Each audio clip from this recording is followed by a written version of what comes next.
Mi madre ni siquiera detuvo su cuchillo de trinchar al decirlo. La familia de tu hermana siempre será lo primero. Tú siempre serás el último. Mi padre asintió como si fuera el tiempo, no un veredicto. Fue entonces cuando dejé de esperar un lugar en su mesa y recuperé mi dinero, mi tiempo y mis planes. 6 meses después, cuando la emergencia familiar golpeó más fuerte de lo que nadie esperaba, vinieron juntos a mi puerta, pensando que simplemente les abriría. Pero déjenme llevarlos de vuelta a donde esto realmente empezó. Crecí en una casa donde las paredes tenían un discreto sistema de clasificación. Se notaba en cómo cambiaban los pasos según quien entraba, en cómo las conversaciones subían de tono cuando entraba mi hermana y se atenuaban cuando yo lo hacía. Nadie lo decía abiertamente en aquel entonces. No hacía falta. La jerarquía residía en los pequeños detalles. Cuando Laya cumplió 16, toda la entrada resplandecía. Mis padres habían aparcado un coche nuevo bajo la farola, y la pintura captaba cada destello. Estaban de pie junto a él, esperando con una cámara. Observé desde la ventana del piso de arriba cómo le entregaban las llaves, con la voz de mi madre llena de orgullo. Vale la pena invertir en tu futuro, dijo. 6 meses después, el día de mi 16º cumpleaños, la luz de la cocina zumbaba sobre un pequeño pastel. Sin velas, sin sorpresas esperando afuera, solo mi padre deslizando una sencilla tarjeta por el mostrador. Estamos orgullosos de ti, decía en letras impresas. Sonreí de todos modos. Conocía el guión. Laya se llevó el protagonismo. Yo recibí un discreto asentimiento. La universidad siguió el mismo patrón. Laya recibía cheques para la matrícula, para libros, para el apartamento cerca de su campus. A mí me dieron un sermón sobre la responsabilidad y la satisfacción de ganarme la vida. Eres independiente, dijo mi madre, como si fuera un defecto que yo hubiera elegido. Te las arreglas bien. Y así lo hice. Reponía estanterías por la mañana temprano, escribía código para pequeños proyectos freelance por la noche y ahorraba cada dólar que me sobraba para la universidad comunitaria. Durante mi último turno en el supermercado antes del semestre de otoño, recuerdo haber mirado la nevera de la sala de descanso. Alguien había pegado una foto de sus vacaciones familiares. Playas, sombrillas, brazos sobre los hombros. Me llamó la atención que Laya tuviera álbumes llenos de esos momentos. No tenía ni una sola foto familiar después de los 13 años en la que no apareciera en el borde del marco. Llegó el día de mi graduación de asociado. Mis padres estaban fuera de la ciudad ese fin de semana para el baby shower de Laya. Crucé el escenario sola, mi nombre resonando en un pasillo lleno de desconocidos. Después, llamé a casa. Mi madre contestó entre recados. «Qué bien, cariño», dijo, pero las contracciones de Laya se habían adelantado y la estaban ayudando a organizar la bolsa del hospital. «Te llamo luego». No lo hizo. Cuando me cambié a una universidad de 4 años con una beca parcial, lo llamaron un logro. La boda de Laya, sin embargo, fue el evento de la década. Caminaron por el salón de recepción como si lo hubieran construido ellos mismos. Me quedé cerca de la barra mientras mis familiares me decían lo afortunada que era de tener una hermana con una vida tan perfecta, como si su brillo se reflejara en mí. No fue así. En realidad, no. Después de graduarme de ingeniería, tras las largas noches, tras elegir la supervivencia antes que el sueño más veces de las que podía contar, esperé a ver si alguien se daba cuenta. Mi madre me felicitó mientras le servía jugo al hijo pequeño de Laya. Mi padre me preguntó si ya tenía alguna perspectiva mientras Noah hablaba a gritos de refinanciar su casa. Nadie me preguntó cómo lo había logrado sola.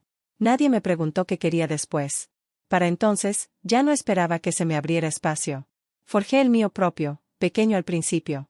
Unas cuantas inversiones, un presupuesto estricto, un apartamento tranquilo con la tenue luz de la mañana. Mi nombre no estaba en la pared de fotos familiares, pero por fin estaba en mi propio contrato de arrendamiento, en mis propios planes, en mi propio futuro. Mirando atrás, puedo ver el patrón con claridad. En cada celebración, cada crisis, cada temporada, Laya centrada, yo orbitando. Ese fue el día, entre las llaves del coche que nunca sostuve y el pastel que soplé solo, que descubrí mi lugar en esta familia. El mensaje llegó tarde un miércoles. Unas breves líneas de mi madre, reunión familiar el domingo. Importante. Sin contexto, sin duda alguna. Parecía una cita, no una invitación. Cuando entré en la sala ese fin de semana, el aire estaba cargado de pánico silencioso. Había papeles esparcidos sobre la mesa de centro. Pagos atrasados, avisos, extractos impresos con secciones resaltadas. Laya permanecía rígida, con las manos entrelazadas. Noah evitaba el contacto visual. Mis padres habían adelantado ambos sillones reclinables como si estuvieran a la cabeza de una negociación. Mi madre no perdió el tiempo. «Ha habido un problema», dijo. Tu hermana y Noah están pasando por dificultades económicas. Tensión era un eufemismo. La hipoteca llevaba meses de retraso. No se había pagado la matrícula escolar de los niños. Un problema legal, mi madre lo repasó rápidamente, había dejado a Noah sin poder trabajar por ahora. Todos los números en la página apuntaban a la misma dirección, colapso. Mi padre suspiró, golpeando el fajo de billetes. Ya hicimos los cálculos. Tu madre y yo podemos cubrir una parte, pero no todo. Laia necesita ayuda urgente. Esperé. No hablé. No me moví. Quería ver cuánto tardaría. No mucho. Mi madre se inclinó hacia adelante. Esperamos que te encargues del resto. Estás soltera. Tienes un trabajo estable y no tienes los mismos gastos. Es lógico. Ahí estaba, la verdad silenciosa al descubierto de nuevo.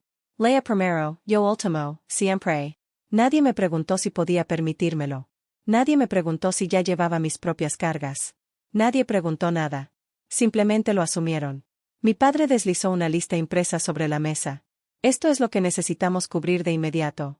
Recuperación de la hipoteca, pago de la matrícula, anticipo para honorarios legales, presupuestos mensuales resaltados en amarillo. Esperado, asignado, mío. Laia susurró, de verdad te necesitamos, Corenza. Como si la necesidad misma fuera una moneda que debiera. La habitación se difuminaba en suaves bordes. El tic-tac del reloj, el leve zumbido del refrigerador, el peso de los años presionando el mismo moretón. No discutí. No di explicaciones. Simplemente miré los números, luego a ellos, y dejé que el silencio se instalara. Esperaban que pagara. Solo dije, necesito 24 horas. El camino a casa fue extrañamente silencioso. Sin música, sin podcast, solo el zumbido de mi viejo coche y el eco de la voz de mi madre resonando con perfecta claridad. Siempre eres la última. Lo habían dicho de pasada, lanzado sobre la mesa como una servilleta. Pero vivía en lo más profundo de nuestra casa, en el patrón de cada decisión que habían tomado. Esa verdad finalmente se había expresado en voz alta. Y ahora querían que la olvidara porque necesitaban algo. Aparqué, cerré la puerta con llave y me quedé en la quietud de mi apartamento. Limpio, sobrio, un lugar construido con mis propias manos, mi propio dinero, mis propias decisiones. Durante años, había llevado sus expectativas en silencio, complaciéndome con ellas sin protestar porque resistirme me parecía inútil. Pero el silencio ahora se sentía diferente. Cargado, claro. Abrí mi portátil. Primero, las cuentas. Corrientes, ahorros, carteras de inversión. Los números no me sorprendieron. Los había memorizado como algunos memorizan los cumpleaños. Años de gastos controlados, presupuestos estrictos, depósitos automáticos en fondos a largo plazo. Vivía como alguien que siempre esperaba que el mundo la olvidara. Y esa disciplina había construido una base que nadie en mi familia sabía que existía. Mis dedos se movían con firmeza. Lo separé todo. Nuevas carpetas, nuevas etiquetas. Personal, privado, seguro. Luego abrí los extractos. Meses, luego años, luego todo el archivo. Los arrastré a una nueva carpeta en mi escritorio. Independiente fue el nombre que le puse. Me pareció acertado. Al otro lado de la habitación, Ava dejó una bolsa de comida para llevar. No habló. No preguntó. Simplemente sacó 2 platos del armario y me dio espacio para pensar. Por eso trabajábamos. Conocía el silencio. Nunca intentó llenarlo de suposiciones. Comimos despacio. El sonido de los tenedores contra los platos era el único ritmo en la habitación. Cuando por fin levanté la vista, me observaba con ojos firmes. Te pidieron que pagaras, ¿verdad? Dijo. Asentí. Y no lo vas a hacer como esperan. Otro asentimiento. Dejó el tenedor. Bien. Regresé a la computadora. Redacté las condiciones. Ni venganza ni frialdad, solo estructura. Plan de pago a 5 años, intereses incluidos, cuotas mensuales. Requisito de asesoría financiera. Sesiones de terapia, no para culpar, sino para reconocer patrones. Lo escribí todo con claridad, sin emoción, solo expectativas, tal como debieron haber sido años atrás. Si iba a ayudar, no sería un sacrificio ciego. Sería responsabilidad. Ava leyó por encima de mi hombro. ¿De verdad crees que aceptarán esto?, preguntó. No lo sé, dije. Pero ya no quiero fingir que la justicia no importa. Asintió lentamente. Entonces que vean lo que es la justicia. Lo imprimí todo. Extractos bancarios, resúmenes de inversiones, asignaciones para la jubilación, carteras con fecha objetivo, contratos de opciones sobre acciones. Todo perfectamente ordenado. La calefacción del apartamento se encendió. Ava estaba sentada en el sofá, con las piernas cruzadas, observándome sin interrumpirme. No había compasión en sus ojos, solo reconocimiento. Has estado conteniendo la respiración toda tu vida, dijo con dulzura. Esta noche es la primera vez que te veo exhalar. Quizás tenía razón. Sentí los hombros más bajos, la mandíbula relajada. Regresé a la mesa, reuní las páginas impresas en una pila ordenada y las metí en una carpeta sencilla. Sin etiquetas dramáticas, sin marcas, solo orden. Imaginé la escena mañana. Mis padres inclinándose hacia adelante, Laia retorciéndose las manos, Noah ensayando justificaciones. Todos asumiendo que había pasado 24 horas buscando una manera indolora de darles todo. No tenía ni idea de que este silencio no era sumisión. Era preparación. Cerré la carpeta. No estaba enojada. Ya no. La IRA require esperanza. Esperanza de que alguien te vea, te elija, te trate de manera diferente. Ya no esperaba eso. Solo quería verdad, estructura y una vida que finalmente me perteneciera. La voz de Ava se suavizó. ¿Qué pasa mañana?, pregunté. Guardé la carpeta en mi bolso. Les digo que ya no arreglo lo que rompen. Ya estaban sentados cuando llegué. La misma sala, los mismos sillones reclinables adelantados, el mismo fajo de billetes extendido sobre la mesa como un altar para la urgencia. Pero esta vez, algo era diferente. No cargaba con la culpa. Llevaba una carpeta. Ava caminaba a mi lado, tranquila y firme. Se sentó cerca de la ventana. No estaba allí para discutir. Estaba allí para presenciar. Mi madre juntó las manos. Bien, estás aquí. Ahora podemos resolverlo todo. Mi padre exhaló aliviado. Sabíamos que lo conseguirías. Laia esbozó una sonrisa temblorosa. Te lo agradecemos mucho, Corenza. Me agradecían por una decisión que no había tomado. Me senté, dejé la carpeta sobre la mesa y levanté la tapa. Extractos bancarios, resúmenes de inversiones, asignaciones para la jubilación, carteras con fecha objetivo, contratos de opciones sobre acciones, todo perfectamente ordenado. La habitación se movió. Mi madre se inclinó primero, entrecerrando los ojos. ¿Qué? ¿Qué es todo esto? Le pasé una página. Contexto. Mi padre cogió otra y repasó los números. El crujido del papel era el único sonido. Se quedó paralizado a mitad de la lectura. No era solo el saldo. Era la comprensión, súbita y repentina, de que no sabían nada de mi vida. Toda suposición, toda idea de quién era yo, se desmoronó en sus manos. La voz de mi madre se apagó. ¿Por qué nunca nos dijiste que estabas haciendo esto? Nunca preguntaste, dije. Se hizo un silencio limpio y absoluto. Saqué el siguiente documento, las condiciones del préstamo. Noah se inclinó hacia adelante con el ceño fruncido. ¿Es un contrato? Asentí.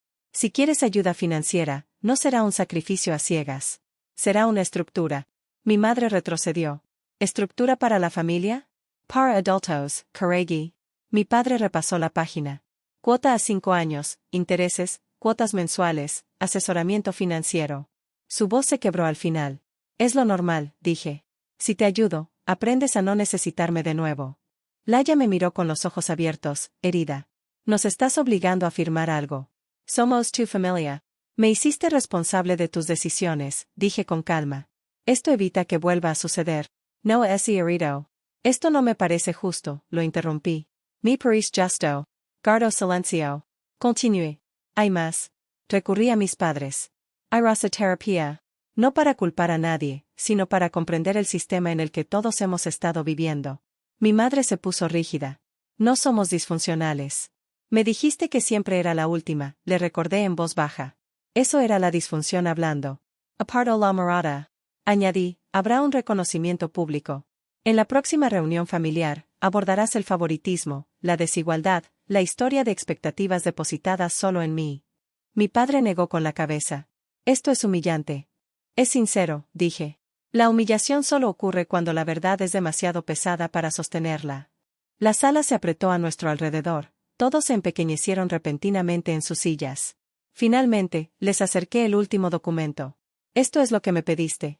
Actualización de hipoteca, matrícula, honorarios legales. Estas son tus cifras. Este es el costo de tus decisiones. Los términos estaban claramente expuestos ante ellos, claros, neutrales, sin emoción. Mi madre susurró, ¿de verdad no me ayudarás a menos que estemos de acuerdo? Sostuve su mirada. Dije que me alegraba saberlo en acción de gracias. Lo decía en serio. Una vez que entendí mi lugar en esta familia, dejé de ocupar el espacio que me diste. Si siempre soy la última aquí, entonces tengo que ser la primera en mi propia vida. Nadie habló. Rebusqué en la carpeta una vez más y puse un bolígrafo sobre el contrato. Rodó un poco y luego se quedó quieto. Tienes 24 horas, dije. El mismo tiempo que me diste. Mi padre tragó saliva con dificultad. ¿Y si decimos que no? Me puse de pie, levantando mi mochila. Ava se levantó a mi lado. Entonces, tú atiende tus propias emergencias, dije, igual que yo aprendí a atender las mías. Caminé hacia la puerta. Detrás de mí, la habitación se quedó paralizada. Pasaron 6 meses antes de que volviera a esa casa. No por una crisis, ni por una exigencia, sino por una sesión de terapia familiar programada, la última. Los cambios no se produjeron de la noche a la mañana, pero sí ocurrieron. Laia y Noah habían firmado los términos. Cada plazo del préstamo llegaba el mismo día cada mes, transferido limpiamente y sin excusas. La asesoría financiera había transformado su forma de moverse por el mundo. Gastaban con más discreción. Sus decisiones, más deliberadas. Ya no hablaban como si sus necesidades fueran la gravedad bajo la que todos los demás debían orbitar. Mis padres también cambiaron, aunque sus cambios fueron lentos, como el deshielo. En terapia, la doctora Miriam los guió hacia palabras que habían pasado años evitando. Patrones, desequilibrio, expectativas, verdades dichas sin pestañear. Mi madre lloró la primera vez que dijo, no te vimos. Mi padre lloró la primera vez que la creyó. Y yo ya no estaba enojada. Ya no esperaba. Mi vida se había ensanchado. Me mudé a un apartamento más luminoso en la ciudad, uno con ventanas altas donde las mañanas parecían un comienzo en lugar de una negociación. Mi escritorio solo contenía lo que importaba. Mi portátil, una taza y una plantita que Ava compró porque decía que cada nuevo capítulo necesitaba algo vivo. Pasamos domingos tranquilos explorando barrios, parando a tomar café, hablando de futuro sin compararlos con las necesidades de los demás. Ella nunca me pidió que me encogiera. Nunca esperé que me rescatara. Nos encontramos en el punto medio, dos personas construyendo algo sin fantasmas tirando de los bordes. En las noches tranquilas, cocinaba mientras ella leía en el sofá. A veces levantaba la vista y decía, te ves más ligera. Y me di cuenta de que tenía razón. Mis hombros ya no se encorvaban. Mis manos ya no apretaban expectativas invisibles. El silencio ya no parecía un castigo. Era como el aire. Los estados de cuenta de los préstamos de Laia y Noah estaban guardados en un cajón, organizados, pero ya sin emoción. Prueba de que podía haber justicia donde antes reinaba el caos. Antes de terminar la última sesión, la doctora Miriam dijo con dulzura, esta es una familia que está aprendiendo a caminar de otra manera, y tú fuiste quien cambió el mundo bajo sus pies. De camino a casa, las luces del atardecer se extendían por la calle. Mi apartamento me esperaba, tranquilo, cálido, mío. Por primera vez en mi vida, nada parecía prestado. Dejé mis llaves sobre la mesa, el metal suave contra la madera.